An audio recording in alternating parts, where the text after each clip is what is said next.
बोलिए श्री भागवत भगवान जय। द्वारिकाधीश जय।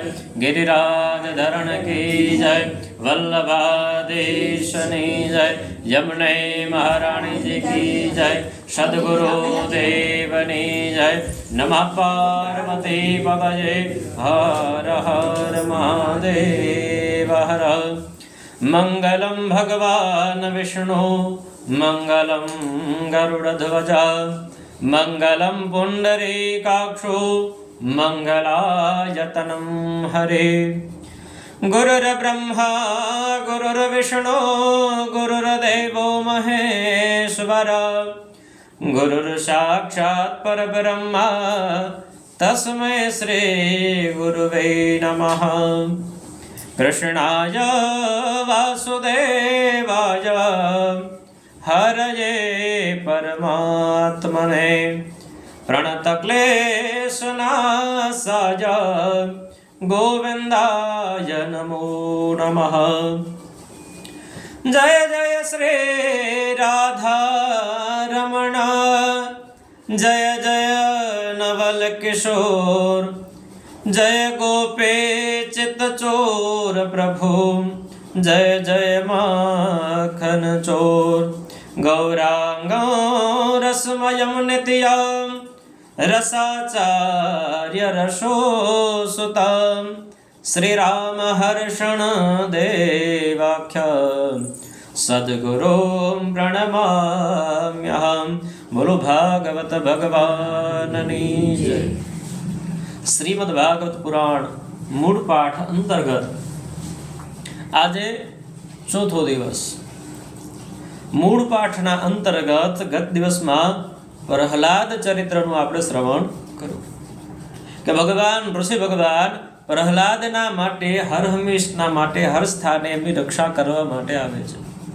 પ્રહલાદને હિરણ્યકશ્યપ ડુંગરેથી પછાડે તો પણ કંઈ લાગતું નથી, જળની અંદર ફેંકે તો પણ કંઈ થતું નથી, વિષયુક્ત સર્પોની વચ્ચે રાખે તો પણ એમને કંઈ થતું નથી। કથા એ બતાવે કે ભગવાનના જે આશ્રિતો છે ને એને કોઈ પણ યોગે કોઈ પણ સંજોગે ભગવાન કાંઈ પણ થવા દેતા નથી, પણ સામે ભક્ત પણ એવો જ હોવો જોઈએ। આપણે બોલીએ ત્વમેવ માતા ચ પિતા ત્વમેવ, પણ એ ખાલી શબ્દોમાં હોય ને તો ભગવાન રક્ષા કરવા આવે નહીં।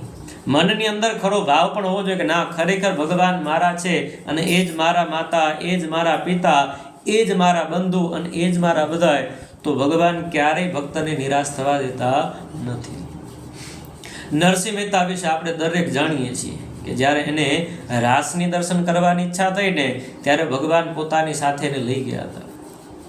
તો એ જે મસાલ હોય ને એ નરસિંહ મહેતાએ હાથમાં પકડી હતી અને ભગવાનના રાસને જોતા હતા અને રાસ જોવામાં એટલા મગ્ન થઈ ગયા ને કે મસાલની સાથે હાથ પણ બળવા માંડ્યો, પણ તો પણ એને ખ્યાલ પડ્યો નહીં અને ત્યારે ભગવાને એની માટે 56 વખત આવ્યા કહેવાય।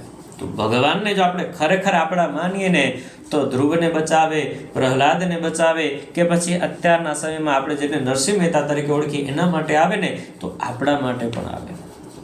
પ્રહલાદના ચરિત્રમાં ભગવાન પ્રહલાદને કહે છે ભગવાન કે પ્રહલાદ તારે જે કાંઈ ઈચ્છા હોય તું માગ, પણ પ્રહલાદ ભગવાનને કહે છે કે ભગવાન જો તમે માગવાનું જ કહેતા હોય ને તો મને એ માગવાનું આપો કે મારા મનની અંદર કોઈ કામના ન રહે, કામના રહેશે તો હું માગવાની આશા કરીશ।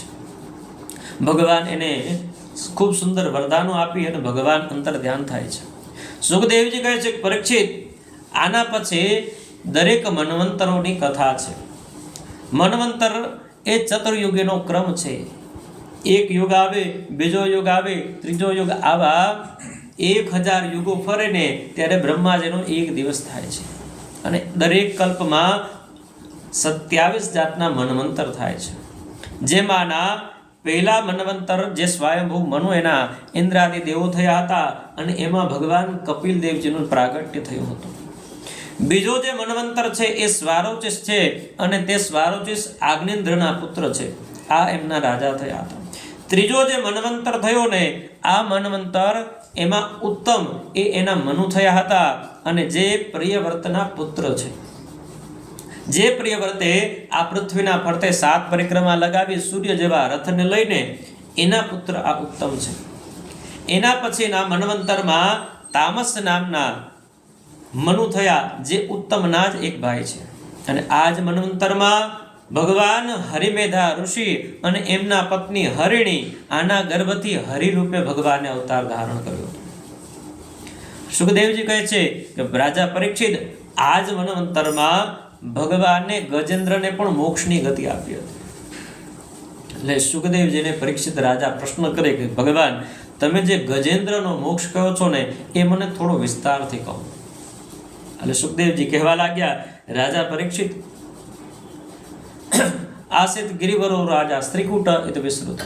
ત્રિકૂટ નામનો જે પર્વત છે ને, એની શૃંખલામાં એક ગજ કહેતા હાથી રહેતો હતો. અને એટલો બળી અને એટલો પરાક્રમી કે એની આજુબાજુમાં કોઈ પણ હાથી ઊભા રહી શકતા ન હતા.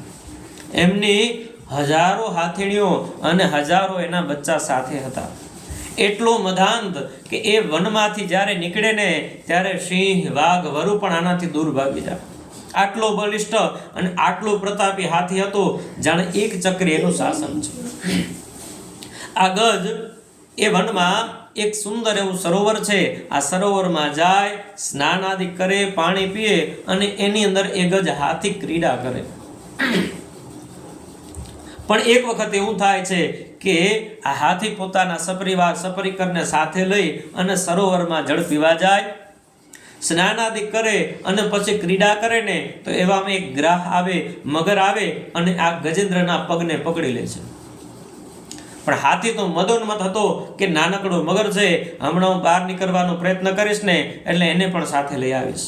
એટલે પોતાની ક્રીડામાં વ્યસ્ત થયો. પણ જ્યારે બહાર નીકળવાની ઈચ્છા કરે ને, ત્યારે એ ગ્રાહ એને મૂકતો નથી, મગર છોડતો નથી. આથી એ ગજેન્દ્ર ખૂબ પ્રયત્નો કરે છે.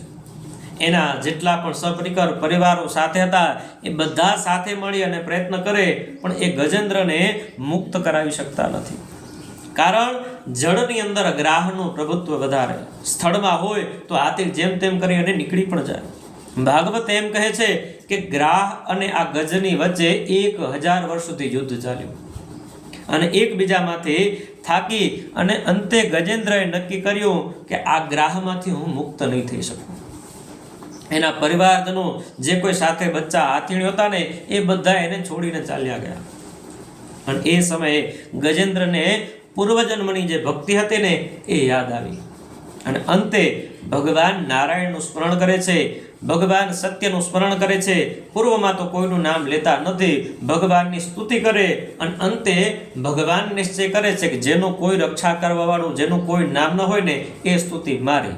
અને આમ વિચારી ભગવાન ગરુડ પર બેસી અને ગજેન્દ્રની પાસે આવે છે.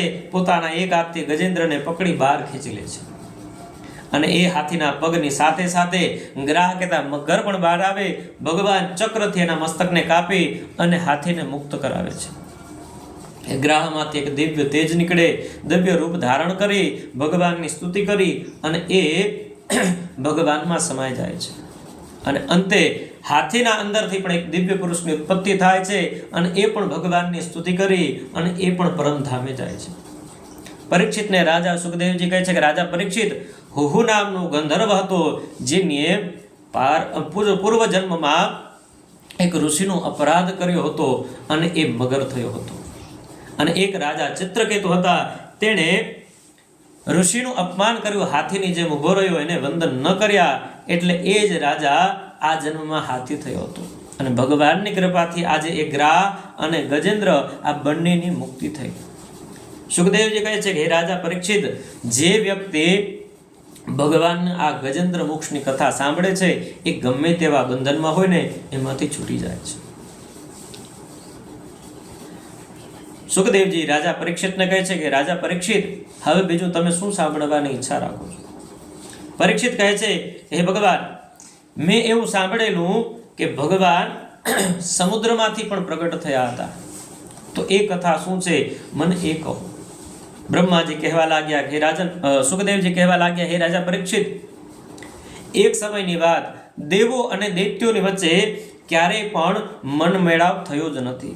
અને એવામાં એક વખત અસુરોએ સ્વર્ગની ઉપર ચડાઈ કરી. રાજા બલિને રાજા અધિષ્ઠિત બનાવવા માટે, ઇન્દ્ર બનાવવા માટે એ સ્વર્ગની ઉપર